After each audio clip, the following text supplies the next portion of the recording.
అందరికీ నమస్కారం అండి. Welcome to my channel.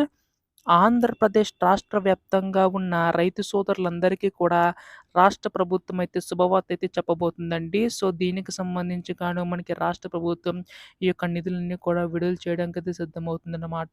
అయితే ఇక్కడ మనకి ముఖ్యంగా చూసుకున్నట్లయితే ఎవరైతే అర్హులున్నారో వారికి మాత్రం ఇచ్చే అవకాశం ఉందండి రాష్ట్ర ప్రభుత్వం. ఈ యొక్క నిధులకు సంబంధించి గాను చూసుకున్నట్లయితే రాష్ట్ర ప్రభుత్వం ఈ యొక్క 20,000 సంబంధించి మనకి విడతల వారీగా విడుదల చేసే అవకాశం అయితే ఉందన్నమాట.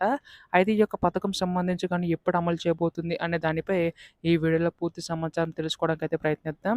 ఈ వీడియోనైతే ఎక్కడ కూడా ఆపకుండా చివరి వరకు అయితే చూడండి.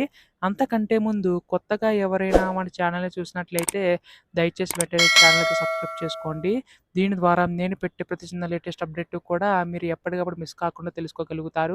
అలాగే వీడియోకైతే లైక్ చేయండి. మరికొంతమందికి సమాచారం అయితే తెలుస్తది. ఇంకా ఆలస్యం చేయకుండా వీడియోలోకైతే వెళ్ళిపోదాం. సో, ప్రస్తుతం ఆంధ్రప్రదేశ్ రాష్ట్ర వ్యాప్తంగా ఉన్న మనకి రైతు సోదరులందరికీ కూడా రాష్ట్ర ప్రభుత్వం అయితే శుభవార్త అయితే చెప్పబోతుందండి.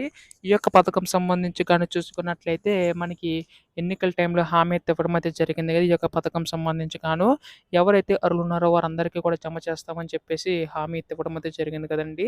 అయితే ఈ యొక్క పథకం సంబంధించి గాను ఈ యొక్క 20,000లో అన్నదాత సుఖీ పథకం సంబంధించి గాను రాష్ట్ర ప్రభుత్వం తరపున రూ. 14,000, కేంద్ర ప్రభుత్వం తరపునేమో రూ. 6,000 ఇలా మొత్తంగా రూ. 20,000 అయితే రైతుల ఖాతాలో జమ చేయబోతుందండి రాష్ట్ర ప్రభుత్వం.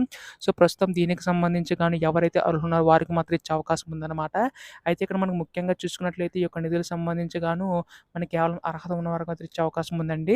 అయితే కేంద్ర ప్రభుత్వం మనకి 3 విడతల్లో ప్రతి సంవత్సరం కూడా విడుదల చేస్తున్నట్లుగానే మనకి ఈ యొక్క ఆంధ్రప్రదేశ్ రాష్ట్ర ప్రభుత్వం కూడా అన్నదాత సుఖీవరకు సంబంధించి 3 విడతలు విడుదల చేయబోతుందండి.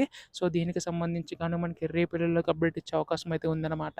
అయితే ఇక్కడ మనకి ముఖ్యంగా చూసుకున్నట్లయితే ఒక 14 సంబంధించి గాను 3 విడతలు విడుదల చేస్తే తొలి విడతకి ఎంత విడుదల చేయబోతుంది అని చెప్పేసి చాలామంది వేచి చూస్తున్నారు. సో, ప్రస్తుతం దీనికి సంబంధించి గాను మనకి రాష్ట్ర ప్రభుత్వం ఈ యొక్క నిధులకు సంబంధించి ఈ యొక్క తొలి విడత కింద రూ. 5,000 అయితే విడుదల చేయబోతుందండి.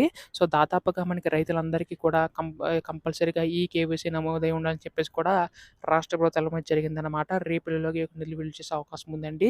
ఇప్పుడు దీనిపై ఎటువంటి లేటెస్ట్ అప్డేట్ వచ్చినా మీరు ముందుగా తెలుసుకోవాలనుకుంటే వెంటనే ఛానల్‌ని సబ్స్క్రైబ్ చేసుకోండి. ధన్యవాదములు. జై